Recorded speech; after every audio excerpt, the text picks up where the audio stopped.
Okay. I think we're on the air. Caught me staring off into space. It's good to see everybody. If we could maybe close the doors back there. Good to see everybody. Glad you made it on a rainy evening.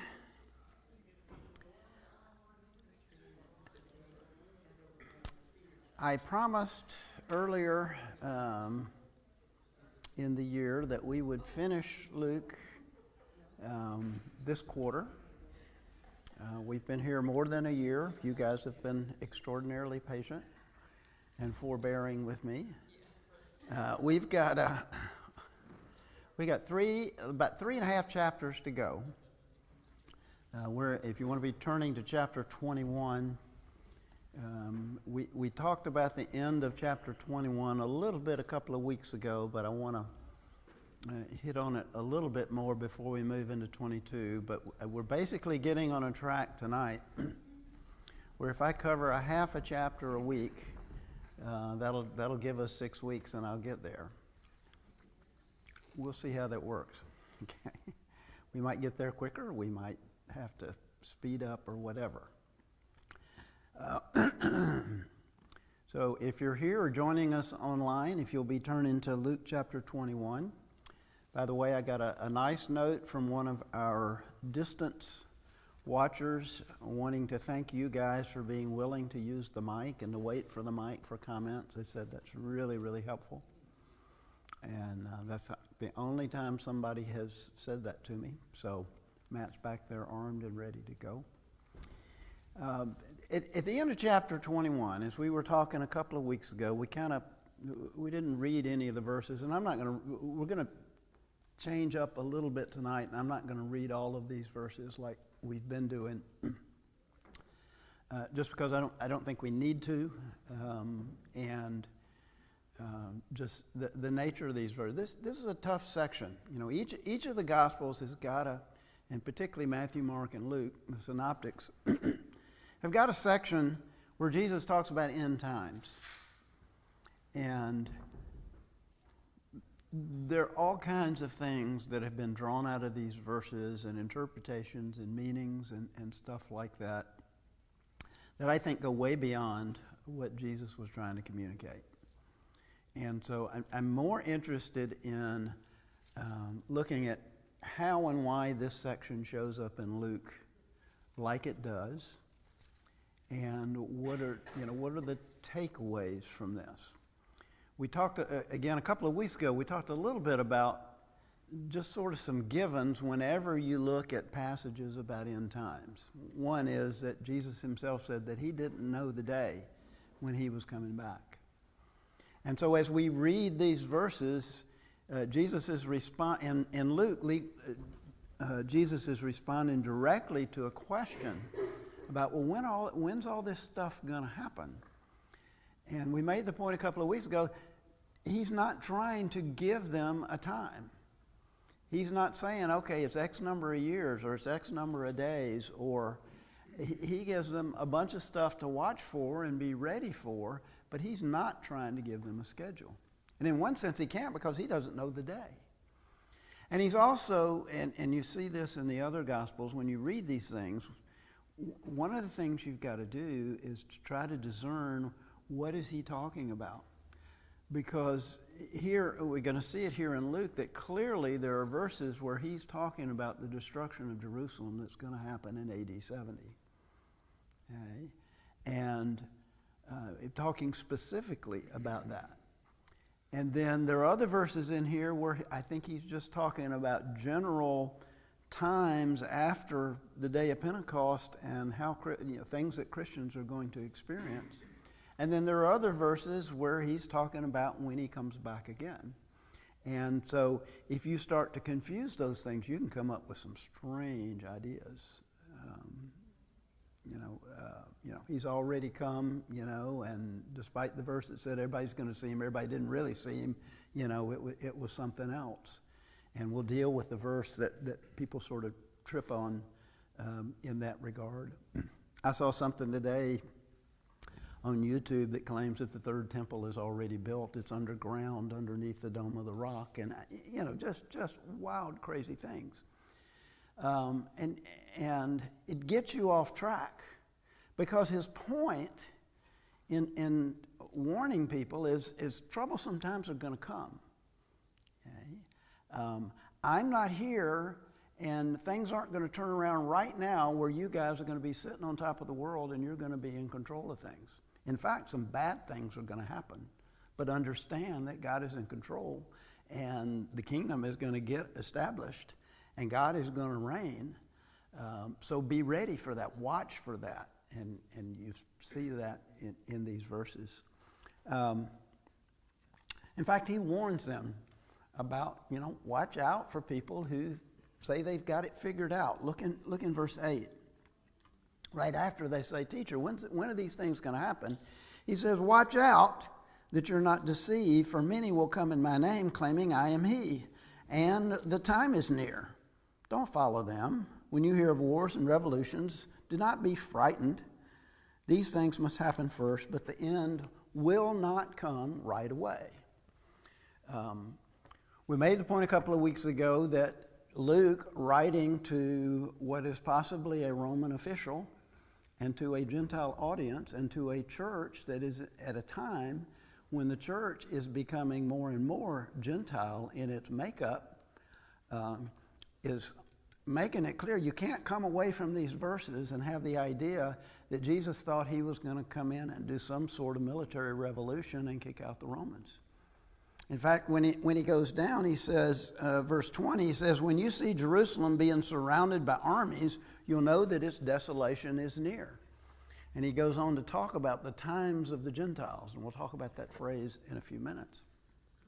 But it's clear from these verses, not only am I not here to do an armed revolution, kick the Romans out, they're still going to be in charge for a while, and you guys better watch out, because some bad things are going to happen as a result of this. By the early and mid-60s ADs, you've got Christians being persecuted under Nero, and some of the kinds of things that Jesus is talking about here are happening, but it's nothing like what's going to happen in AD 70 when the Romans roll into town and lay siege to Jerusalem. I watched an interesting documentary that your brother told me to go watch, and it was really interesting about this siege of Jerusalem. I think I've always kind of had the idea that the Romans just came in mass and overwhelmed everybody and just wiped things out. It wasn't like that at all. In April of AD 70, the General Titus started amassing forces and coming in, but Jerusalem was such a fortified city, they couldn't march in, and in fact, the opposition from the Jews was such that it took them 3 or 4 months of siege towers and attacks and failed attempts to break into the city before they did. And of course, it was a terrible time, happened at the Passover, during the Passover time. And so Jerusalem at that time had all the folks who had rolled into town for the Passover. So there were lots of folks there. So folks that wound up being stuck there. And while it was under siege, having to fight for their lives, having to defend. Depending on whose number you believe, from Josephus or some of the other historians of the time, somewhere between 600,000 and 1.1 million casualties occurred as a result of this siege. It was so bad there were mothers were eating their children. I mean, just awful, terrible. Long hours long, sometimes 10 and 11 hours long, hand-to-hand combat battles with swords and all of the cutting and stabbing and gore and mess that goes along with it.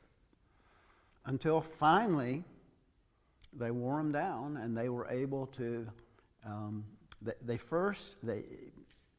You had 2 or 3 layers of walls just to get to the temple grounds, which was kind of the if we get hold of that, we've got everything.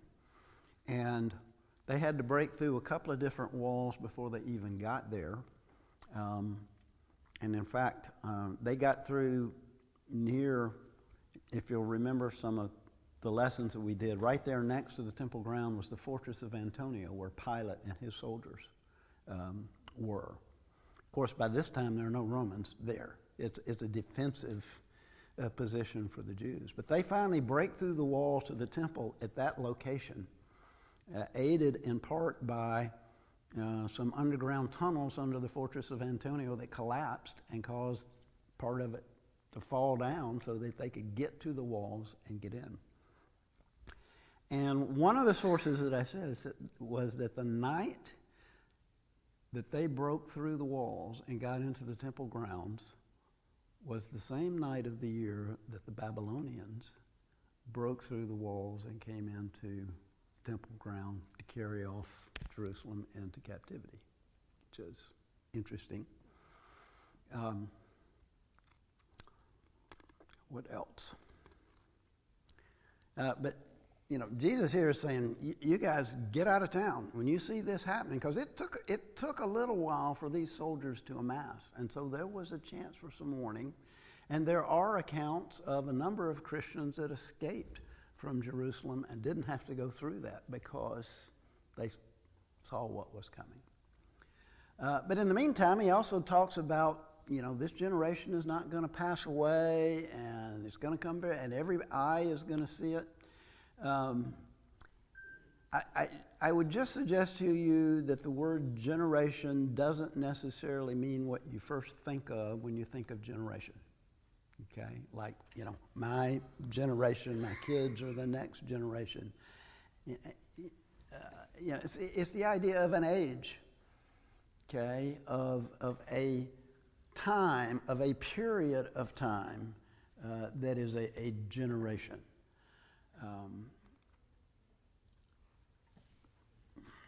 Let's see what else.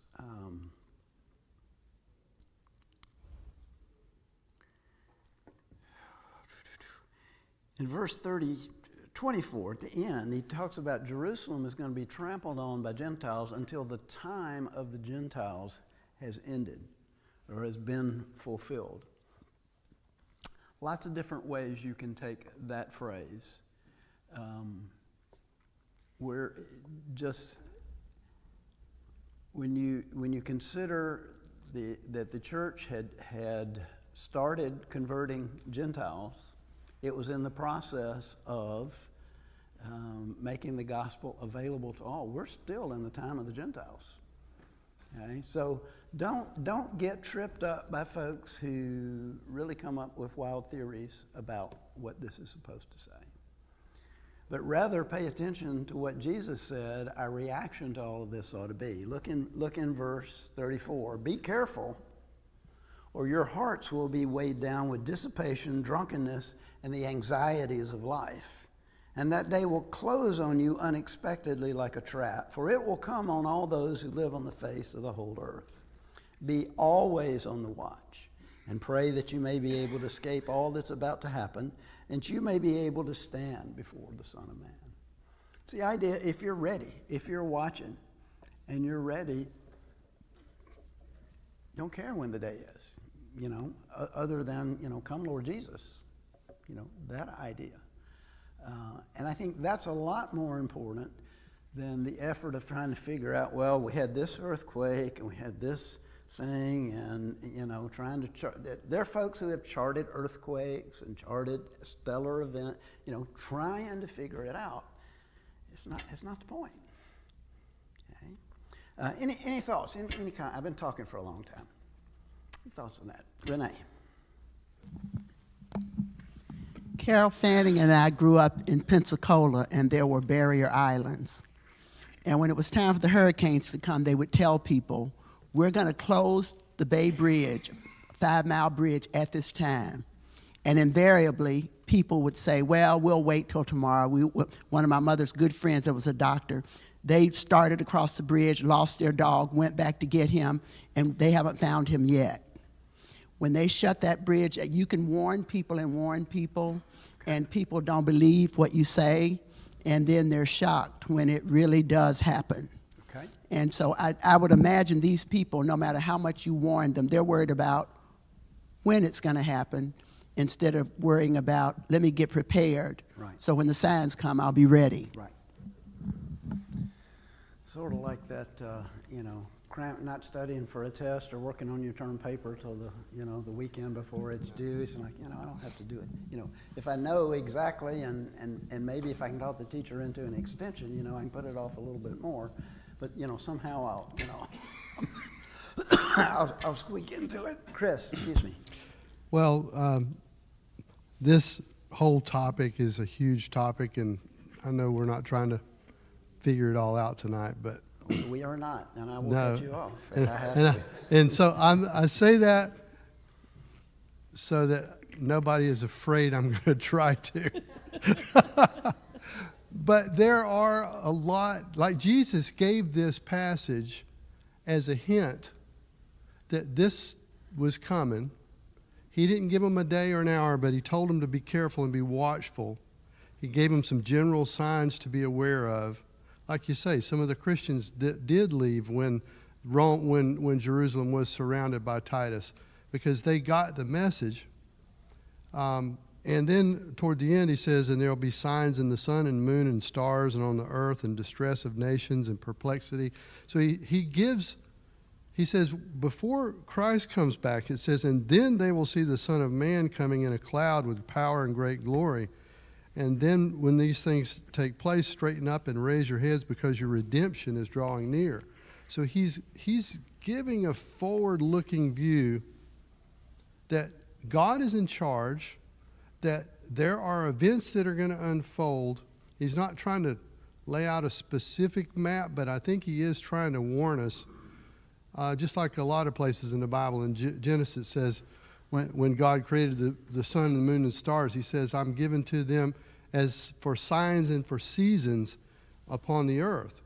So there, the feasts and the festivals. Talk to Keith Starks, and he'll regale you for hours with things about what happens with the festivals and the feasts and how they tie in with the history of the Jews. So there's a lot of things that God does to warn and to give us notice. 2 Thessalonians 2, 1 Thessalonians 2 are some really interesting passages where the apostles gave us a look ahead and said, these things are coming before the end is going to happen. And so there's a lot of study that we could do there. And I think that's a valuable study. I've known a lot of Christians that kind of just threw it all out and said, well, we don't know, so they don't even bother. And I'm not one of those. I think we should, God gave us this information. We should study it. But what happens is when we get our eyes off of Christ and about the big picture and start to get lost in the weeds and pick the details apart and then get all excited about the details, and we miss the point that he's coming back. And he's warning his people so that we're not unprepared. How often do you think about Jesus coming back?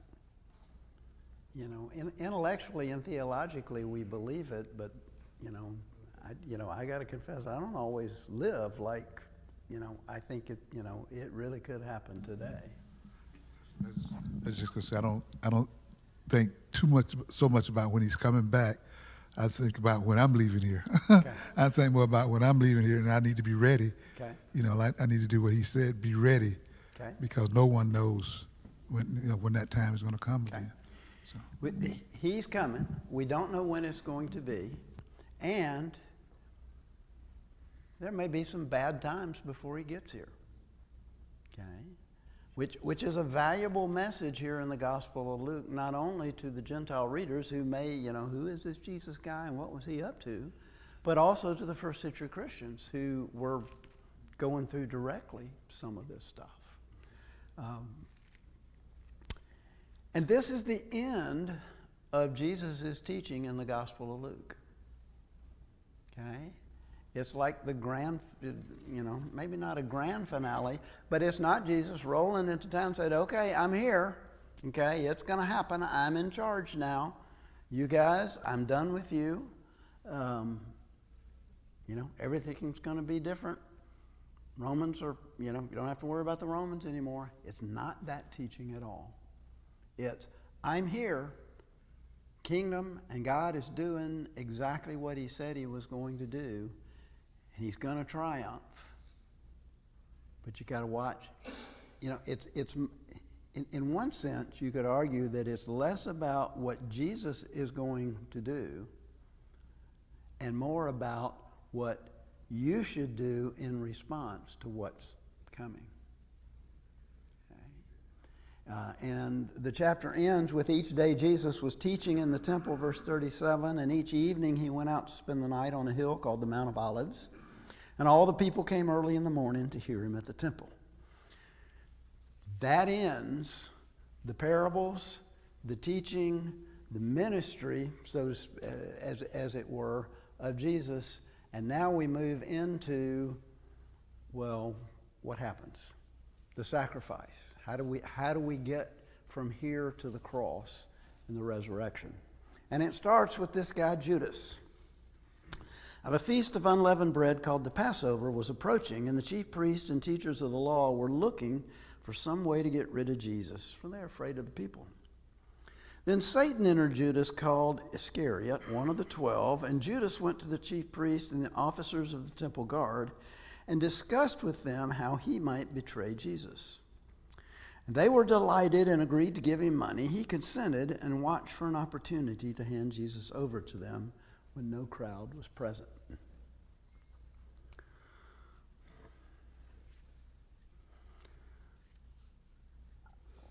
Why did we need Judas? Why did he need to even be a part of this?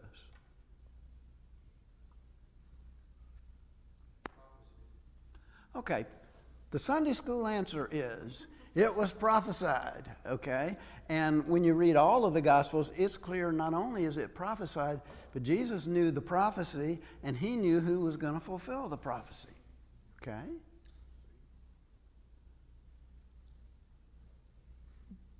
But his enemies are well established.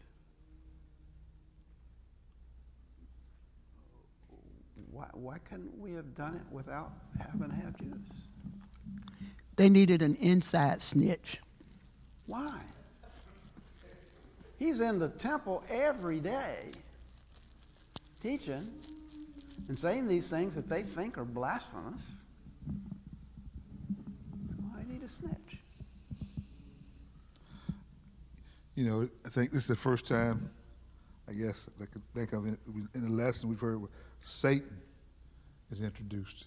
Okay. And he entered Judas. Satan entered Judas. Okay, we're going to talk about that part of it in just a minute. But just the whole dynamic of why did they need a betrayer? The verses tell you.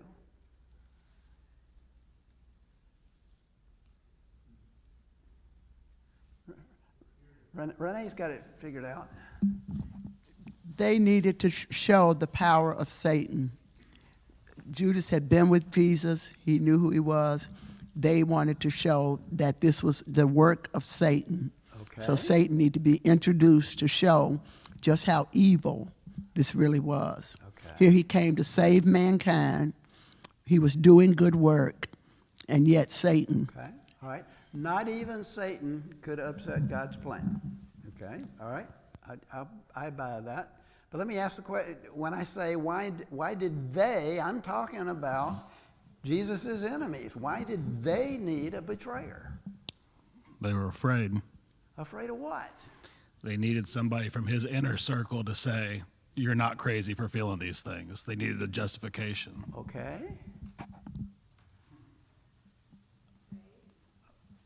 Okay. In verse 6, it says that they wanted somebody to watch for an opportunity to hand him over when there was no crowd. So that would be perfect for Judas because he was there with Jesus. All right.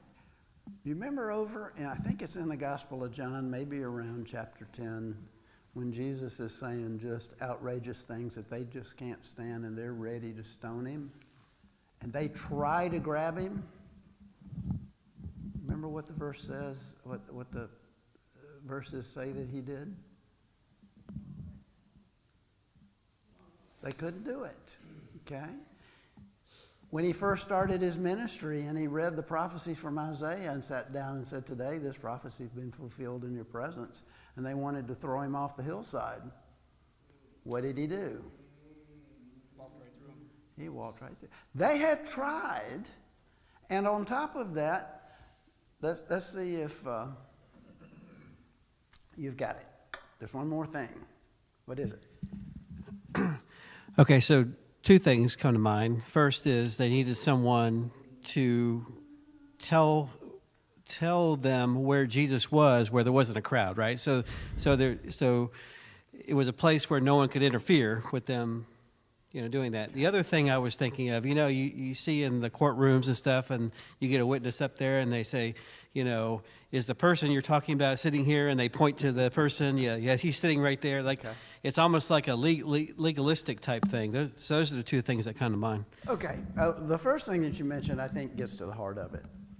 Is one, there had been occasions when they had tried and failed, but two, they were afraid. It says they were afraid of the people. We can't go while he's teaching and everybody is hanging on his every word and arrest them.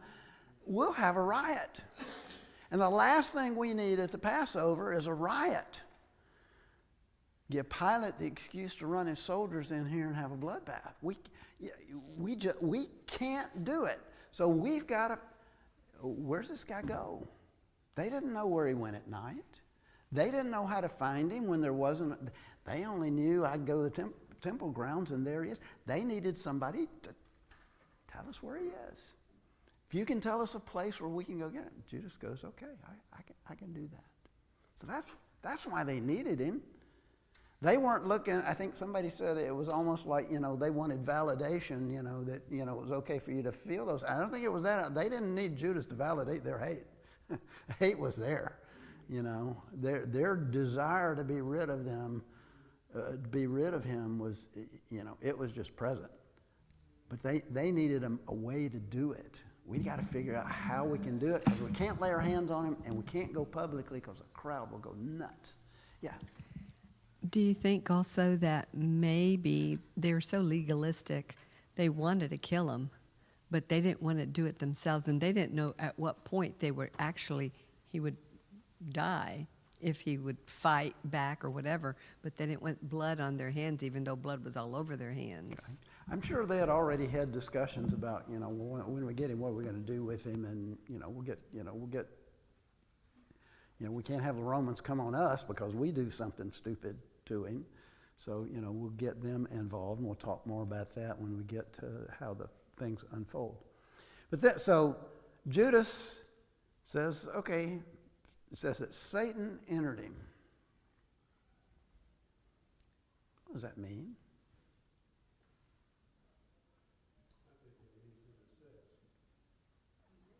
That mean he took control of him and it wasn't really Judas's decision? Well, he did take control of him in some way, but it wasn't against Judas's will. Tyler. He influenced him. Influenced. Didn't necessarily make him Okay. do anything that he wasn't Okay. wouldn't have already done. He just influenced him All right. in that direction. Okay. I don't know if I dare ask this next question. Satan ever entered you?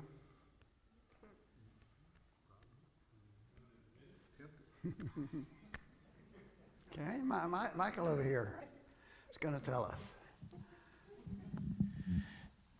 Satan gave him the desire of his heart. Judas loved money. He knew what his desire, he knew what he loved, and so he gave him what his desire was, and that was money.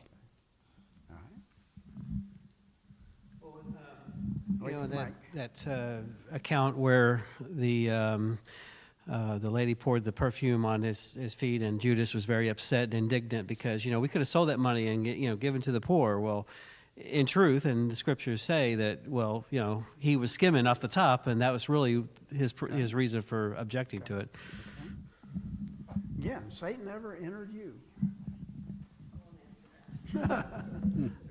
I'm going to, and I'm going to tell you, yeah. But, Chris. Well, there's also the Last Supper when Jesus was talking to him and said, the one that's dipping with me in the bowl is the one that's going to do it. And it said at that point, that time, another time, it said Satan entered into him. Okay. But we also have, like you say, Satan can enter into us by him, messing with us. But we also have the Holy Spirit that we can invite and that we can participate with. But it's interesting to me that neither God nor Satan has supplanted our free will. And that, I think, is a deep subject that, people have been debating for couple thousand years. But God respects our free will. He offers his Holy Spirit to help us. But Satan also has to respect our free will and can mess with us in a lot of ways, but he doesn't have ultimate power over us. Okay. All right, you're getting to where I'm going. Now, this is an older audience, so I know you're going to know this. Remember Flip Wilson? Yeah, the devil made me What do did it. Flip Wilson always say? The devil made me do it. Okay. Did the devil make Judas betray Jesus? But when Jesus cast out demons, they controlled those people's bodies until he cast them out. Okay. So I think there is a difference between Jesus' goodness and God's goodness in that he doesn't make us and overrule our will. But Satan doesn't care one lick about us. So Do you think this is teaching that the devil came in and possessed Judas so he didn't have a choice? I don't think so. And that's where I go back to the question, has Satan ever... You guys don't want to answer that question. We're reluctant to answer that question. Anybody in here never done anything wrong? Okay? You've done things that are wrong. Okay? Weren't they... And did the devil have anything to do with that? Sure. Yes. But did he take your choice and your free will away? No, he did not. Okay. So just like people get wrapped around some crazy end time stuff, they get to speculating stuff about Judas. It's not the point. Point is, Jesus' enemies needed a way to catch Jesus so they could apprehend him without causing a riot. Judas was greedy and saw an opportunity and made the decision, gave in to the temptation and made the decision to do that. That's kind of the point here. And somebody made the point, and maybe it was Renee, I forget exactly who it was, is this idea that Satan was working to try to thwart God's plan. And, I believe that Satan thought, maybe this is a way to do it. I got Judas here, I got this greedy guy here, I'll just help make this opportunity and, work through here and, we'll trip everything up at the last minute. Daryl. If, I know everybody was dancing around that question, but if we say we believe in God, then we also have to believe in Satan. And you have to acknowledge the fact that Satan can get into any one of us. He's gotten into me so many times. I've done so many stupid things, I can't keep track of them all. But you almost also have to acknowledge the fact that you have the choice to make. And if you don't acknowledge that the two things exist and you have a choice, you won't make that choice. You have to stay rooted and grounded in God's word in order to even recognize when something's got a hold of you. Yeah. The battle is going on between your ears. And if you don't, make it known or even realize that it's going on, you're not going to even know that you've been had. Okay. The phrase bothers us a little bit. It's sort of like when we talk about hardening Pharaoh's heart. That somehow God took Pharaoh's choice away. I saw something interesting recently that I think maybe has an application here. that the word where it says that God hardened Pharaoh's heart, another meaning of that word is he strengthened Pharaoh's heart. And the example that this writer used was the teenage kid that gets caught smoking cigarettes by his parents, okay? And the parents go, oh, you want to smoke? Okay, you're going to sit here and you're going to smoke this whole pack right in front of me, right now, okay? And get the kid so sick that he never wants to, deals with the problem that way. And so it's this idea of Pharaoh, you want to oppose me? Okay, I'm going to let you oppose me. And we're going to run through all of these plagues, and eventually you're going to be so sick of smoking that whole pack of cigarettes, you're going to tell my people to just get out of here. And so in the same way, I think, the devil here is using an opportunity. Got this greedy guy who's already been skimming off the top of the money. I give him an opportunity for, good payday, 30 pieces of gold from those guys, that'll be good stuff. You bite into it, and you tell it's genuine and all that kind of stuff. But not that he came in and took control of him and Judas had no choice and he was just out of luck. Okay? Knowing that, one other point here, Chris, is knowing that something is going to happen, prophesying that something is going to happen. Foreknowledge is not necessarily making it happen. Okay?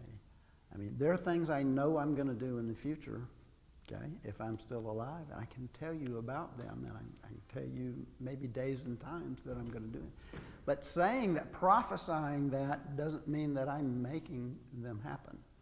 Judas had a choice to make, and he made the wrong one. Okay? Chris? Well, to that idea, Jesus at the Last Supper warned him and said that the one that was going to betray him, it would be better for him if he hadn't been born. And he told him that before he betrayed him. Okay. He warned him about he was the one that was dipping in the soup with him. When he identified him to the disciples and to himself before he did the deed. And I think that speaks to the mercy of God. He warned him that he was going to do this, or he was in danger, or was about to do it. He already knew he was going to do it. He warned Pilate before Pilate condemned him, because he sent his wife to him with a dream and said, have nothing to do with this righteous man. So Pilate, even though he was wicked, God had mercy on Pilate and offered him a way out. He offered Judas a way out. Okay. And I think he offers all of us a way out, because he doesn't want us to be lost. We could read the whole Bible. There's all kind of stories where he offers us a way out, but we have to execute our own will to walk away and to stop what we're trying to do. And that's where Paul talks about have your mind set on things above and not things below, and all of these other scriptures. So Okay. I'm fascinated by the idea that God gives such warning to even the people that are going to do the worst things. Well, the other thing it says is that it points out that what Judas did and this whole plot of the religious leaders to arrest. We're going to need to move, Mike, if you don't mind. If we can, I need to get off Judas and move on. I need to make one more point because we're not getting halfway through chapter 22. It becomes clear when you read the Gospels that what Judas did and what the religious leaders were doing did not undermine or thwart what God's plan was. And the fact that Jesus knew about it and told him at the Last Supper to, go do it, okay? Go do what you have to do. He's not tripped up by that. His ultimate purpose wasn't messed up by it. God's plan, it didn't, I got to go out on the Mount of Olives and we got to pray because we got to come up with another plan because there's a betrayer there now. It's not, it's just, we knew all of this and all of this is playing out exactly as it was foretold. and God is going to rule and God is going to reign. Let's move on because we get to the Last Supper.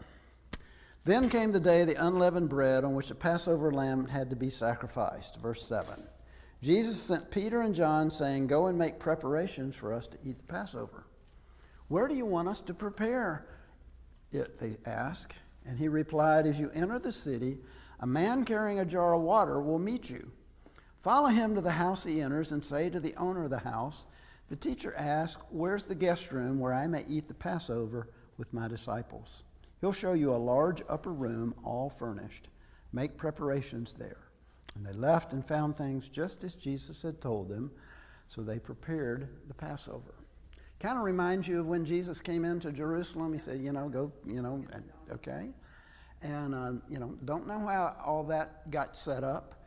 A couple of interesting things to think about is, one, you're going to meet a man carrying a jug of water.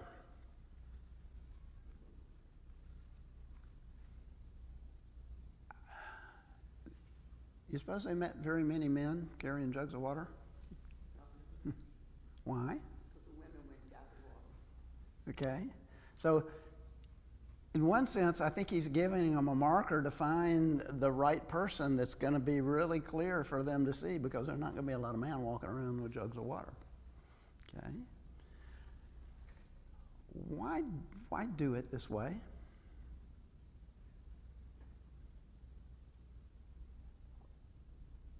It's almost like it's in secret. Psst, Peter and John, come here. Look. Here's what I want you to do. I want you to go find this guy. Why do that?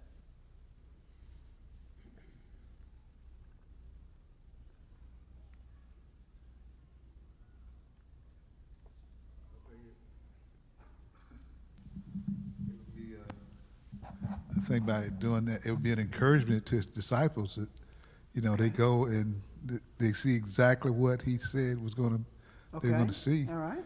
Then that would kind of strengthen their faith, All right. Could be. When Jesus is having his Passover dinner, how many people are around? His disciples.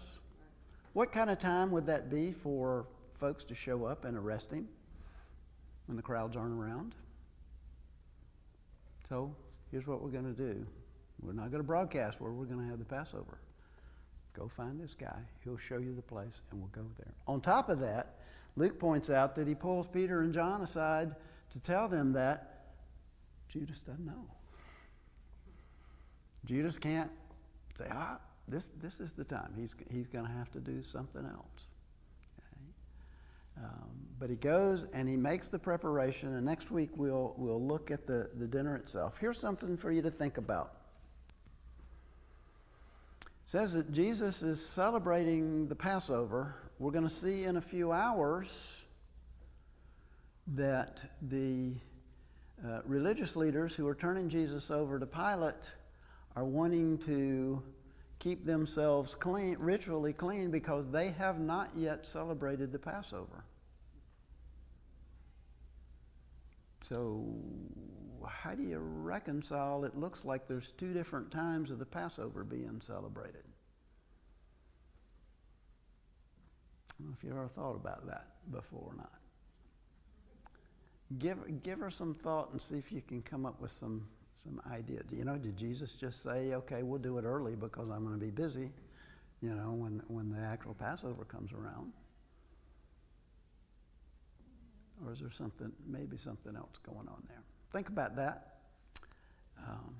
There are some folks who look at that apparent discrepancy and try to claim that Jesus wasn't really celebrating the Passover. Okay? That's not the answer. Okay, don't come up with that answer for next week. All right, thanks for your comments. Didn't get quite as far as I thought we would, so we'll have to go faster next week. But y'all be safe going home. Let's close with a prayer. God, we thank you for our time to look at your word. Thank you for just really the completeness and the depth of what you've given us. We thank you for Jesus' teaching and his warnings to us to watch and be ready, and pray that you'll help us to do that. Help us to not be sidetracked by people who would do that, who would try to get us to focus on things that aren't as important as having a heart for you.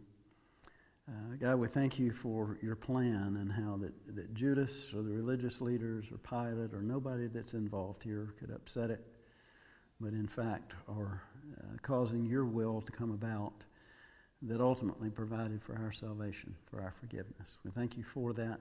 Thank you for the access that we have to you because Jesus is our high priest. Pray that you'll be with us as we leave. Give us a safe trip home and bless our days tomorrow and the folks that we're around, our example. Pray in Jesus' name. Amen.